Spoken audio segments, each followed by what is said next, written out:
Good morning everyone. তো কেমন আছো তোমরা সবাই? আশা করি সবাই খুব ভালো আছো, আমিও খুব ভালো আছি। তো সকাল সকাল চলে এসেছি ছাদে, কারণ ছাদে একটি চাল কুমড়ো হয়েছিল।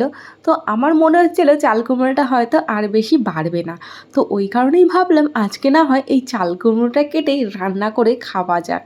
এইটুখানি ছোট গাছের মধ্যে যে এরকম একটি চাল কুমড়ো হয়েছে, এটাই আমার কাছে অনেক। আর এদিকে দেখো, একটি তরমুজ গাছ কিন্তু বেশ ভালোভাবে বর্ষার জল পেয়ে ধ্যার ধ্যার করে বাড়তে শুরু করেছে। এর মধ্যে কিন্তু প্রচুর ফুল এবং ফলও এসেছে। অনেকের মুখেই শুনছি ছাদের ওপরে যেহেতু এইটুখানি মাটির মধ্যে গাছটা হয়েছে, ওই কারণে হয়তো সেরকম ফল নাও হতে পারে। তো দেখা যাক কি হয় আর কি না হয়। তো যাই হোক, তারপরে সমস্ত কাজ বাজ কমপ্লিট করে রান্নাবান্না করে সোজা বেরিয়ে পড়লাম পার্লারের উদ্দেশ্যে। আর সঙ্গে কিন্তু আজকে আমাদের তোজবাবু আমাকে ছাড়তে যাচ্ছে। চিনিকে ঘুম পাড়াতে নিয়েছিলাম, ওদিকে তোজোকেও ঘুম পাড়াতে নিয়েছিলাম। চিনি যেহেতু ঘুমিয়ে গেছে আর তোজো যেহেতু ঘুমায়নি, তোজো দেখলো আমার একটি চান্স আছে মায়ের সাথে যদি আমি একটু ঘুরতে যেতে পারি। যাই হোক, তারপরে আমি কিন্তু আমার মডেলকেও নিয়ে চলে এসেছিলাম। আসলে আমার পাশের বাড়িতেই থাকে ও, তবে ও আজ ফার্স্ট টাইম যেহেতু লেন্স পড়েছিল ওই কারণে ওর একটু সমস্যা হচ্ছিল। যাই হোক, তারপরে কিন্তু আমি ওর চুলে এখানে ক্রিম্পিংটা করতে নিয়েছি। আরও একজনের কিন্তু আজকে প্র্যাকটিসের ডেট ছিল, তবে তার মডেল এখনও অবধি এসে পারেনি। ওই কারণে আমি ভাবলাম না হয় ওর চুলের ক্রিম্পিংটা আমি ততক্ষণ করতে থাকি, কারণ ওর চুলগুলো যেহেতু অনেকটাই বড় বড়, ওই কারণে কিন্তু ওর চুলের ক্রিম্পিংটা করতে আমার বেশ টাইম লেগে গেছিলো। আর যেহেতু আমি ওকে এর আগেও একবার সাজিয়েছি, ওকে আমি একবার পার্টি লুক দিয়েছিলাম, তো সেই সময়ই কিন্তু আমি ওর চুলে ফার্স্ট টাইম ক্রিম্পিং করেছিলাম। তো সেই সময়ই বুঝে গেছিলাম যে ওর চুলে ক্রিম্পিং করতে ঠিক কতটা পরিমাণে সময় লাগবে। তাই আমি আর সময় নষ্ট না করে ওর চুলটাই আগে ধরলাম। তো আমার ক্রিম্পিং শেষ হওয়ার আগেই কিন্তু ওদিকে সোনামণির মডেল চলে এসেছিল। তো সোনামণির মডেল আর কেউ না, কবিতাদি। কবিতাদিকে হয়তো তোমরা আমার আগের অনেক ব্লগের মধ্যেই দেখেছো, কারণ ও কিন্তু আমার সাথে বিউটিশিয়ানের কোর্সটি করেছে। যেহেতু সোনামণি এখনও অবধি কবিতাদিকে শাড়িটা পরাচ্ছে, ওই কারণে আমি ভাবলাম আগে না হয় ওর আই মেকআপটা করে নিই। তার জন্য আমি এখানে আগে ওর সারা মুখের মধ্যে টোনার অ্যাপ্লাই করে এখানে ময়শ্চারাইজার অ্যাপ্লাই করে দিলাম। আর আগে আই মেকআপটা করতে নিলাম কেন জানো? কারণটা হচ্ছে আমাদের প্র্যাকটিসের জন্য কনসিলার ব্রাশ এবং স্পুলি ব্রাশ একটাই। তো ওই কারণে যখন আমরা একসাথেই আই মেকআপটা করতে নিই, ওই সময়টা কিন্তু ওই একজনের জন্য আর একজনকে দাঁড়িয়ে থাকতে লাগে, যাতে সময়টা নষ্ট না হয়। ওই কারণে ভাবলাম আগে ওর আই মেকআপটাই করে নিই। যাই হোক, এখানে কিন্তু ওর আই মেকআপ কমপ্লিট হয়ে গেছে। একদম সিম্পলের মধ্যেই কিন্তু আজকে ওর আই মেকআপটা করেছিলাম। আর এখানে ওর বেসও কিন্তু আমার মোটামুটি রেডি হয়ে গেছে। আজকে কিন্তু খুব বেশি হেভি মেকআপ দিইনি, মোটামুটি একটি লাইট মেকআপ ওর ছিল। যাই হোক, তারপরে এখানে আমি ওকে একটু লিপস্টিক পরিয়ে নিচ্ছি, আর লিপস্টিকটা পরলেই কিন্তু ওর মেকআপটা ডান হয়ে যাবে। যাই হোক, তারপরে আমি হেয়ারটাও করে নিয়েছি, আর এখানে আমি ওকে এখন জুয়েলারিগুলো পরিয়ে দিচ্ছি। তো এই কানেরগুলো দেখছো, কানেরগুলো কিন্তু নিজের হাতেই বানানো, মানে ফুল দিয়ে। তারপরে আমি এখানে ওকে গলায় একটি নেকলেস পরিয়েছিলাম, যেটা আমি বাড়ির থেকেই নিয়ে এসেছিলাম।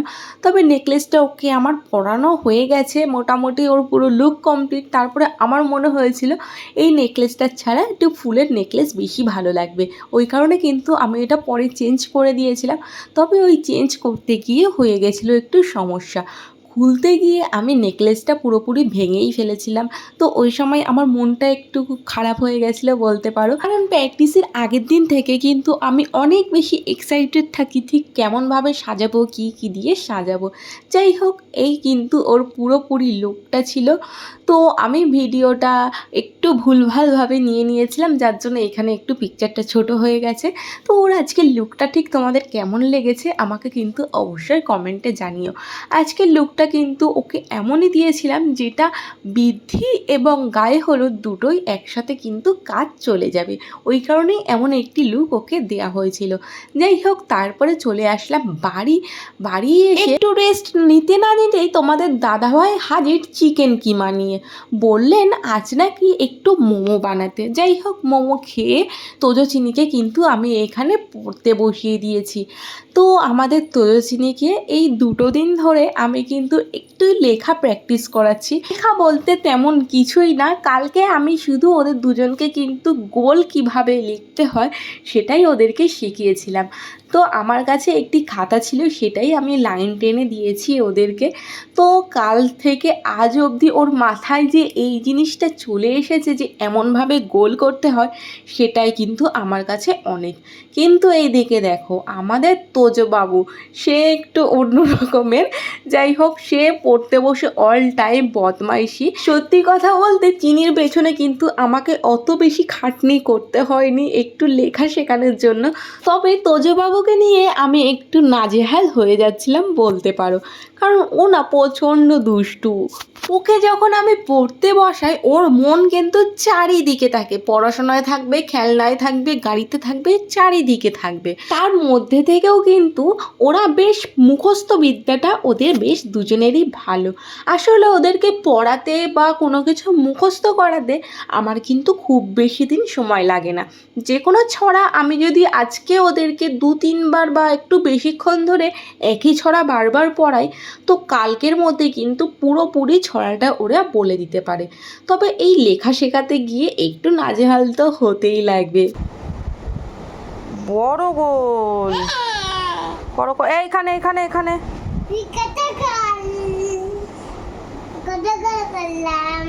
এখানে একটা করো, পরেরগুলো করো, পরেরগুলো করো।